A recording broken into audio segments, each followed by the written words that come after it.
हमारा भारतवर्ष एक ऐसा देश है जहाँ पर हर तरह की संस्कृतियों का समावेश है।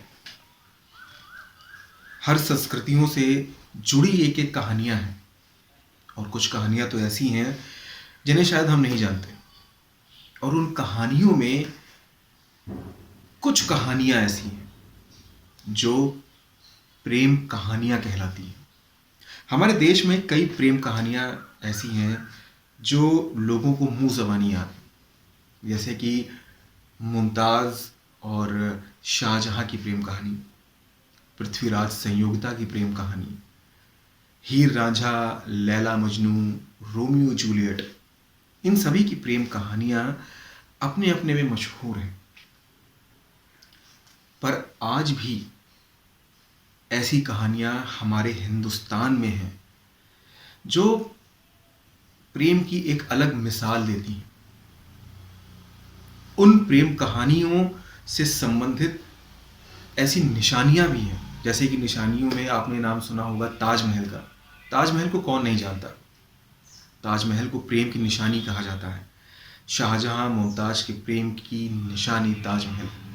आज ओझल की इस कड़ी में हम आपको प्रेम की उस कहानी से भी परिचय कराएंगे और प्रेम के उस कहानी से जुड़ी उस निशानी से भी आपका परिचय कराएंगे, जो मैं ये तो नहीं कह सकता कि इतिहास में बहुत फेमस है, लेकिन हाँ, जिन जिन लोगों को इस निशानी या यूं कह लें उस किले के बारे में जानकारी है, तो उनके दिलों में उस निशानी को लेकर कहीं ना कहीं एक सम्मान है, कहीं ना कहीं वो उस कहानी से अपने आप को जोड़ते भी होंगे।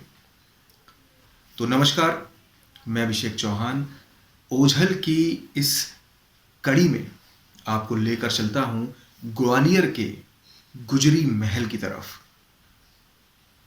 कई लोगों ने इस महल का नाम सुना होगा, कई लोगों ने शायद ना भी सुना हो। तो आज हम ओझल के इस एपिसोड में आपको उसी गुजरी महल की तरफ लेकर चलेंगे। गुजरी महल के बारे में ये कहा जाता है कि ये एक प्रेम की निशानी था। ग्वालियर किले के राजा मान सिंह की प्रेम की निशानी, या यूं कह लें कि महाराजा मान सिंह और उनकी नवीं पत्नी मृगनयनी के प्रेम की निशानी। गुजरी महल को लोग कई नामों से पुकारते हैं। खासकर लोग इस किले में वैलेंटाइंस के दिन जाना पसंद करते हैं, क्योंकि लोगों का मानना है कि ये महल प्रेम का प्रतीक है। इस किले के पीछे की कहानी मैं आपको बताता हूँ।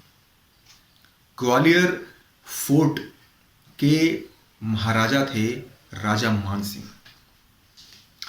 उनकी 8 रानियां थी। एक दिन वो शिकार पर गए। कहते हैं कि जब वो शिकार कर रहे थे तो अचानक से उन्हें एक सुंदर लड़की 2 भैंसों के साथ लड़ती हुई दिखाई दी,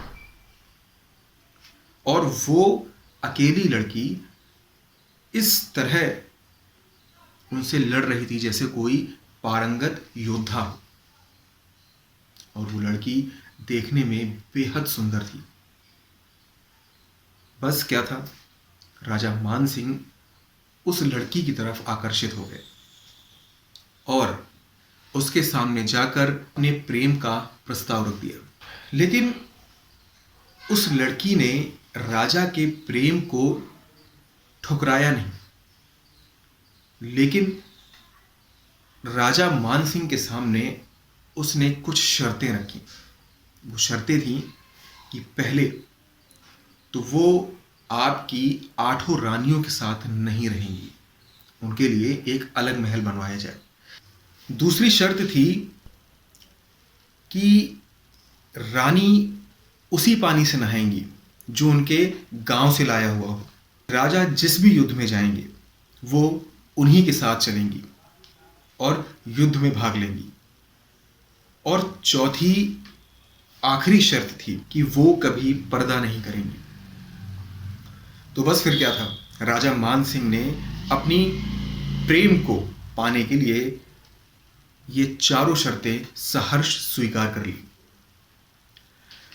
और अपनी नवी रानी, जिनका नाम था मृगनयनी, वो एक गुर्जर कन्या थी, गुर्जर समाज से ताल्लुक रखती थी, उनके लिए एक अलग महल बनाया जिसका आगे चलकर नाम पड़ा गुजरी महल। कहते हैं राजा मान सिंह की वो नवी महारानी बेहद सुंदर थी और वैसा ही उनका महल था। वक्त के थपेड़ों ने आज इस महल को एक संग्रहालय में बदल दिया है, लेकिन फिर भी खूबसूरत चीज़ तो हमेशा खूबसूरत ही कही जाती है। आज भी लोग यहाँ पर कई सैलानी आते हैं, अपने प्रेम के साथ, प्रेम के उन लम्हों को याद करते हैं और इस गुजरी महल का दीदार करते हैं। तो आइए आपको लेकर चलते हैं ग्वालियर के गुजरी महल की तरफ। ग्वालियर में बना गुजरी महल आज भी राजा मानसिंह और रानी गुजरी के इश्क की दास्तां को बयां करता है। राजा मानसिंह ने अपनी प्यारी रानी गुजरी के लिए बनवाया था। इस महल के हर कण में खूबसूरती बसी हुई है। इस प्रेम कहानी की शुरुआत भी अनोखी है, क्योंकि यह कहानी इस बात की गवाही देता है। कहते हैं कि रानी ने राजा के सामने 4 शर्तें रखी और राजा ने उन सभी शर्तों को सहर्ष स्वीकार किया। एक बार राजा मानसिंह शिकार से लौट रहे थे, तब राई गांव से गुजरे तो उन्होंने देखा कि एक जंगली भैंसा एक बच्चे पर हमला करने जा रहा था। तभी गुर्जर जाति की महिला, जिसका नाम गुजरी था, उसने अपने एक ही वार से जंगली भैंसे को रोक दिया। मृगनयनी की इस बहादुरी को देखकर राजा मानसिंह गुजरी पर फिदा हो गए। उन्होंने तुरंत गुजरी के सामने अपने इश्क का इजहार करते हुए उसके सामने विवाह का प्रस्ताव रखा। इसे मृगनयनी ने स्वीकार किया, लेकिन कुछ शर्तें भी रखी। गुजरी ने राजा मानसिंह से कहा कि वह उनसे विवाह करने के लिए तैयार है, लेकिन उनकी कुछ शर्तें हैं। अगर उन शर्तों को पूरा कर दिया जाए तो वह उनके साथ चलने को तैयार है। गुजरी की पहली शर्त थी कि वह बचपन से ही अपने गांव में बहने वाली सांक नदी पानी पीती हैं, इसलिए उसे महल में उसी नदी का पानी मिलना चाहिए, जिससे वो पी भी सकें और स्नान भी कर सकें। गुजरी की दूसरी शर्त थी कि उसे रहने के लिए अलग महल का निर्माण करवाया जाए। रानी की तीसरी शर्त थी कि उसकी बहादुरी एक और मिसाल पेश करती है, जिसमें उसने राजा से मांगा कि युद्ध क्षेत्र में हमेशा राजा के साथ रहे। मानसिंह ने गुजरी के गांव से पानी के बहाव के विपरीत ऐसी पाइपलाइन बिछाई जो मैदानी इलाके से पहाड़ पर बसे किले तक पानी ले जाती थी। इसके अलावा मानसिंह ने रानी गुजरी के लिए एक अलग ग्वालियर के किले के नीचे एक महल भी बनवाया, जिसे उन्होंने नाम दिया गुजरी महल।